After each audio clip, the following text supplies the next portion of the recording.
নমস্কার দর্শক বন্ধুরা, আজ আমি লাউ পোস্ত রেসিপি আপনাদের সঙ্গে শেয়ার করছি। গরম গরম সাদা ভাতের সঙ্গে খেতে কিন্তু দারুণ লাগে এবং শরীরও ঠান্ডা হয়।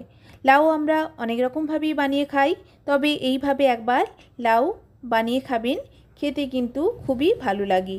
পরিষ্কার জলে লাউকে ভালো করে ধুয়ে নিয়ে কেটে নিয়েছি। এরপর কড়াইতে দিয়ে দিয়েছি পরিমাণ মতো সাদা তেল, কালো জিরে ফোড়ন। ফোড়ন থেকে সুন্দর গন্ধ বেরিয়ে এলে দিয়ে দেব লম্বা করে কেটে রাখা আলু। তেলের সঙ্গে কয়েক সেকেন্ড নাড়াচাড়া করে দিয়ে দেব লাউয়ের ওপর দিয়ে দিচ্ছি পরিমাণ মতো লবণ। ভালো করে লবণ মিক্সড করে দিয়ে দেব ঢাকা। মিনিট 3 মিডিয়াম ফ্লেমে ঢাকা দিয়ে রেখেছিলাম। আবারও নাড়াচাড়া করে দিয়ে দেব ঢাকা। এইভাবে ঢাকা চাপা দিয়ে লাউকে 80% মতো সেদ্ধ করে নেব। দেখুন লাউ থেকে অনেকটাই জল বেরিয়েছে।